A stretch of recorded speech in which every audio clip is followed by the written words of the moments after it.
मला सांग क्षितिज, ऍक्च्युली ना या सगळ्या गोष्टी ज्या आता आपण बोललो किंवा मी ज्या कलाकारांबद्दल तुला सांगितलं, या सगळ्या गोष्टींना लिंक करतात आपल्या मेंटल स्टेबिलिटीशी, की आपण किती इथून शांत राहतोय, इतकी आपली निगेटिव्हिटी किंवा इतकं कॉम्पिटिशन आहे या सगळ्यात. एवढ्या वर्षात तू किती प्रायोरिटाईज करतोस तुझी मेंटल स्टेट, मेंटल हेल्थ? करतोस, विचार करतोस? खूप करतो. ओके. खूप करतो. अवघड झालंय मेंटल हेल्थचं या काळामध्ये, आणि आपल्या भोवताली अफेक्ट होणारी लोक आहेत, आणि या गोष्टीबद्दल सेन्सिटिव्हच असलं पाहिजे. आपण सेन्सिटिव्हच असलं पाहिजे. काळ असा आहे की प्रचंड गर्दी आहे लोकांची. आपण एका अशा लिबरेटिंग पिढीत जन्माला आलेलो आहोत, ज्याच्यामध्ये आपणही आपली संस्कृती, संस्कार, मला काय करायचंय, आधीची पिढी काय म्हणतेय, अपेक्षा काय आहेत समाजाच्या आपल्याकडनं, माझ्या स्वतःकडनं काय अपेक्षा आहेत, ह्या सगळ्याशी इतकं डील करतोय आपण. याच्यात स्टेबिलिटी ही गोष्ट अचीव्ह करणं खूप अवघड आहे मुळात. त्यामुळे whether someone comes out saying it or not, everyone is getting affected. हा, फार मोजकी माणसं मला आता माहिती आहेत की जे खरंच, आणि दे आर ब्लेस्ड, ग्रेट, उत्तम आहे. पण लोक गोळ्या खातच असतात, थेरपी घेतच असतात, आणि त्याच्याबद्दल फक्त सिम्पथी, एम्पथी, जे काय, I don't know the right word, पण माझ्या मनात फक्त कन्सर्न आहे त्याबद्दल.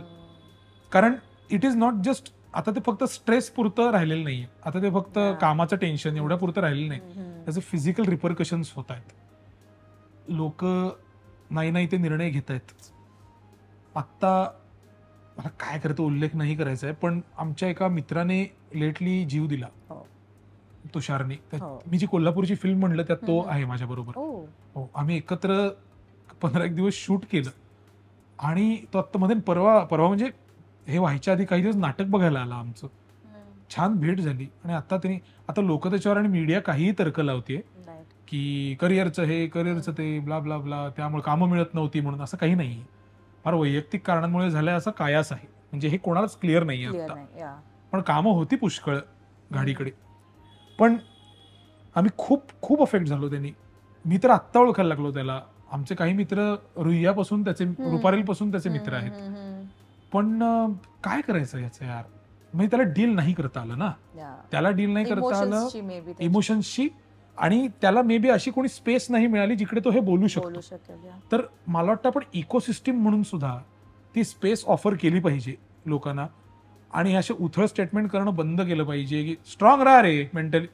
असं नाहीये, तेवढंच नाहीये, ही थेरपी नाही असू शकत. तू स्ट्रॉंग राहा, मस्त राहा, बक्क, असं नाही. म्हणजे ते काळजी म्हणून म्हणणं निराळं आहे, पण ही लिंगो खूप आता उथळ आहे, एवढ्यावर नाही होणार आहे ते. म्हणजे तू व्हीलचेअरवर असल्या माणसाला राहा उभा, काही नाही होत, जमेल तुला, असं नाही म्हणू शकत ना.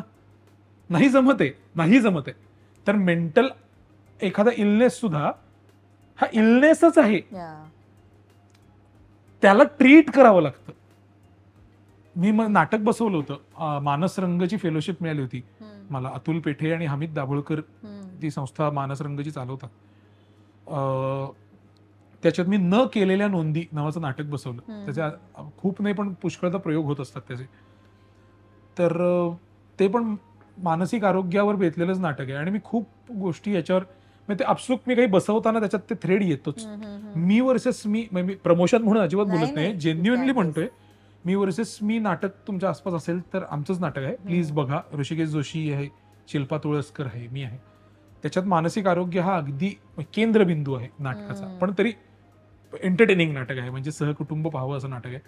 सो आणि मी उल्लेख करू इच्छितो की काही मेसेजेस असे आम्हाला आलेत इंस्टाग्रामवर कलाकारांना, ज्याच्यात लोक असं म्हणालेत की मी हेल्पलेस झालो, जीव द्यायचा प्रयत्न केला होता, आणि हे नाटक बघून असं एक नव्याने आशा वाटते. आणि आम्ही त्यांच्याशी नीट संवाद केला. आम्ही म्हणलं नाही, ट्रीटमेंट महत्वाची आहे. It is not worth dying, it is worth living.